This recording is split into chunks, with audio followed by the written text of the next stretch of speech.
On ne me donne jamais de logement. Et normalement, la loi dit que ceux qui travaillent, c'est eux qui doivent avoir, même si c'est au moins payer le loyer. Au moins ce qu'ils peuvent payer le loyer. Non, on va le laisser jusqu'à ce que je parte à la retraite. Et puis je suis partie à la retraite, point. Vous ne demandez pas l'assistanat, quoi. Je ne demande pas l'assistanat. C'est quand même paradoxal de loger des 4-5 pièces à des personnes au chômage. Comment ils font pour payer le loyer? Et des personnes qui travaillent, qui ont des bulletins, eux, on peut se poser la question. Quelle est la logique de ça? Il n'y a pas de justice, quoi. Bah voilà, c'est pas logique, quoi. Bah c'est pas logique. Des personnes qui sont capables de payer un loyer, on les loge pas. Et des personnes qui vivent avec le chômage, le RSA, le patati patata, l'assistanat, on leur donne des appartements. Et nous sommes ici, sans rien. Donc voilà. On a fait tout le tour des Paris. Tout le tour, Saint-Ouen, patati, patata. Je me suis payé tous mes hôtels. Ah ouais, non. Tous les hôtels, ils sont là. Et mes enfants étudiaient d'abribus en abribus, on se prenait des trucs. Bon, c'est pas facile. Mais bon, je leur dis courage. Prenez courage seulement, on y va, c'est tout. Il ne faut pas vous laisser abattre. Parce que quand on se laisse ici, tu ne te relèveras jamais. On me balade jusqu'à ce que je sois tout seul. Parce que moi, je sais ce que je me suis dit. Du fait qu'ils n'ont pas pu avoir mes enfants pour les trimballer de Fleury-Mérangis à Fleury-Mérangis, de prison en prison, et qu'elle ne se prostitue pas et qu'il y a ceci, et qu'elle se met des vraies valeurs. Qu'elle est là, elle sait qu'elle est là. Sa maman est partie à l'école, son papa est parti à l'école, elle aussi elle est à l'école. Ou là, moi je crois que ça passe pas. L'intégration, là, on dit l'intégration, mais l'intégration n'est pas pour tous. Non, c'est pas vrai. Pour ceux qui veulent s'en sortir, non, c'est pas vrai. C'est pas vrai. Des parias, quoi. Non, oui. Ça c'est sûr et certain. Ça, c'est sûr. Le petit est là. Elle fait ses études sur le lit de 16 mètres carrés, 12 mètres carrés. Le petit dans les toilettes. Et qui est là, qui est à l'école, c'est quoi? Jean Lursa. Il est à l'école Jean Lursa, le petit. Et le grand qui était avec nous, qui finalement on l'a baladé. Il passait la nuit de banc en banc, de bus de nuit en bus de nuit. Finalement, vous voulez que les enfants soient comment? Est-ce que vous n'avez pas créé un tout petit peu ces délinquances-là pour qu'ils aillent à Fleury-Mérangis? Je suis désolée. Vous n'êtes pas français, quoi. C'est tout. C'est tout. Et c'est nous qui prenons les enfants, c'est nous qui nous occupons des personnes âgées. Toute la sensibilité de la France, c'est nous les femmes noires africaines qui sont là. On les prend lorsque... Bon, mais maintenant, à l'âge de 28, 29 ans, on ne va pas leur terrasser, hein. On ne va pas terrasser un jeune qui est capable pour le garder. Hein. Nous gardons les sensibilités de la France. Le bébé, c'est nous. Et la vieillesse, c'est nous. Avec tout ça, on est traité plus que moins que rien. Moins que rien. Moins que rien. Mais vous voulez qu'on fasse quoi? On fasse quoi? À qui on peut se tourner?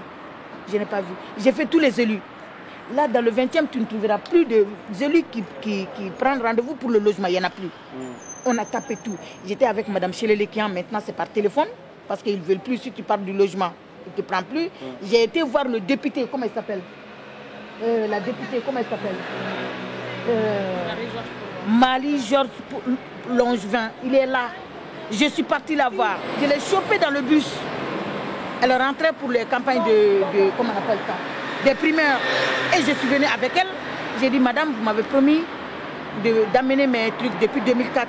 Jusqu'à présent, je n'ai rien eu. Elle me dit, bon, je l'ai suivie et ça ne lui a pas plu. Parce qu'elle faisait ces trucs, c'était pour les votes, tout ça. Ça ne l'a pas plu du tout. Elle m'a mis en contact avec la secrétaire. J'ai dit, la secrétaire me connaît parce qu'elle m'a dit d'amener mes dossiers. Maintenant, vous m'avez dit, eh bien, on est un peu désolé parce qu'il y a ceci, cela. J'ai écrit au président de la République. Le matin et le soir, j'ai eu la réponse. Je ne comprends pas. J'ai été voir, j'ai vu, avant c'était Michel, il est là, Michel Sarza, il est là. Là, ces lettres ici. Tenez ces lettres. Ils sont là, ces lettres. Michel Sarza, il est là. Après Michel Sarza, qui je n'ai pas vu? Michel Benedetti, je l'ai vu. Après, maintenant, les nouveaux qui sont, Madame Calandra ou Cassandra, la nouvelle mère, on ne peut pas la voir. Et terminé maintenant, il n'y a plus quelqu'un qu'on voit dans le 20e avec... on ne peut plus voir un élu pour le problème de logement. Il n'y en a plus. Et là, au mouvement du DAL, ils sont jamais passés vous voir? Jamais. Je n'ai jamais vu quelqu'un. Jamais. Je n'ai jamais vu quelqu'un. Sauf les Verts que tu as vus de Montreuil qui viennent. Maintenant, eux, ils veulent des voix, nos voix. Et maintenant, lorsqu'il y a les élections, on veut bien les voix des Français qui sont entre guillemets comme ça pour maintenant augmenter leur voix. C'est tout. On vient dans le truc uniquement pour avoir nos voix pour le vote. Après le vote, c'est ça. On n'est plus rien. On est moins que rien. Dans le 20e, il n'y a personne. Hein. Il n'y a plus il y a plus de qui que ce soit qui s'occupe du logement. Allez-y, tout de suite, on y va à l'accueil. Termine tout ça. Quand on part, tu caches tout ça. On part tout de suite dans le 20e. Eh bien, qui s'occupe du logement? Ah oui, on n'a personne pour s'occuper du logement. Tu veux un élu? Ben, il faut téléphoner. Tu écris. Il te retéléphone après pour te dire, eh bien, si le motif c'est le logement, on ne te prend pas. Il n'y a personne. En tout cas, pour nous, moi, je n'ai rien compris. Je n'ai absolument rien compris. Je ne parle pas chinois, je parle français. J'ai été colonisée par le français et j'ai fait toute ma vie à l'école. Et je viens ici. Depuis que je suis venue, j'ai tout fait. J'ai fait des formations, j'ai tout fait. Pour ne pas me marginaliser, mais je n'ai pas pu. Je n'ai pas pu. Je suis fatiguée finalement. Je suis épuisée. Dans un truc de 12 mètres carrés avec les enfants. Vous ne pouvez pas rentrer là-bas. Si vous voulez qu'on fasse les photos, on peut les faire les photos. Oh là là. Oh là là. Oh là là. Et là, l'assistance sociale me dit, hier, c'était le rendez-vous. Vous avez pris le truc de 1800 € par la chambre. 1860 € que je paye pour un truc d'hôtel. Comprenez? La mairie qui prend une petite partie et le reste, c'est à toi de le payer. Tu n'as pas de choix. Là, par mois, c'est 1800. 1860. Ah, vous ne savez pas? Ah ben voilà, vous l'avez là. Il est là. Il fallait demander le monsieur. Il est là. Je te fais sortir le... Fais sortir le... Attends, il y en a un là. Oui. Il est là. 1800. Tiens, ça c'est les mois qui sont à 30 jours. Ils sont à 30 jours. À 30 jours. 1800 pour 12 mètres. Là, 1860, il est là. Il est né, c'est lui. Ouais.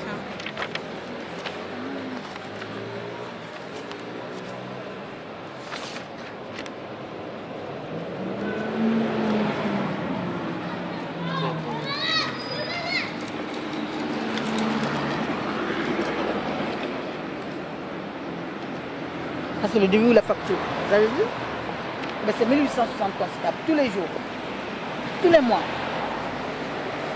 Aidé un peu par la mairie du au lieu de nous faire à 1860 une chambre, pourquoi ne pas nous donner un logement de 600 €, 700 €? Vous avez vu le logement? Il était à combien de mètres carrés? 80 mètres carrés, 85 mètres carrés, à 600 et quelques euros. On ne veut rien. On veut seulement le minimum de dignité. On veut notre dignité, c'est tout. On ne veut pas grand-chose que notre dignité humaine. La dignité humaine, c'est tout. On veut notre dignité. On n'a rien cherché de quoi que ce soit, ni de quoi que ce soit. Et je travaille matin, midi, soir. Je les ai laissés grandir. Mes enfants par la grande soeur, c'est elle qui quittait l'école pour venir leur donner à manger, à boire. Je n'ai jamais été ici. J'ai toujours été derrière des enfants blancs pour les dorloter, pour les trucs avant que les parents n'arrivent. Et ça, c'était tout le temps ma fonction. Tout le temps. Tout le temps. Et je n'ai jamais eu gain de cause de quoi que ce soit. Jamais. Jamais. Travailler plus pour gagner plus? Moins. Travailler plus pour ne pas gagner ta dignité, c'est ça. Tu travailles plus pour ne pas gagner ta dignité. On veut seulement sa dignité. Ça de la dignité humaine. Je ne demande rien. Un toit, je viens, je vais aller aux toilettes, je ressors. Au moins un toit, c'est tout. Je ne demande rien. J'ai tout le temps travaillé. Mais rien, ça ne sert à rien. Je n'ai jamais eu de quoi que ce soit. La loi Dalo, on est loin de là-bas. Loi Dalo, loi de ceci. Vous avez vu toutes les lettres qui sont là. Si vous avez eu le temps, je vais vous montrer les trucs des SOS. Tous les ministres que j'ai écrits, tout le monde sans exception. Tous les élus, le maire de Paris, le préfet de Paris, j'ai tout écrit. Le président de la République, j'ai tout écrit. Sans rien. Peut-être que je suis travailleur pauvre, peut-être que je suis ceci, cela, je n'ai rien à foutre. Mais je prends ma dignité, c'est la dignité humaine là que je veux. Je n'ai rien demandé à la France, que ma dignité humaine, c'est tout. C'est tout. C'est tout ce que je cherche. C'est de la guerre que j'ai quitté de l'autre côté pour venir ici. La guerre qui est ici, le combat ne finit pas. 10 ans sans logement, 10 ans sans... Ça fait 30 ans. Eh bien, si tu es venu ici à 20 ans, tu as 50 ans sans rien du tout. Et tu fais comment? Il faut la longue vie, sinon avec les hivers et consorts moins, quelqu'un qui vient de la Mauritanie, tu feras comment? Tu reviens dans la rue pour rien. Tu fais comment? Il faut la lutte. La lutte continue. La lutte va plus que continuer. On fait comment? On fait comment?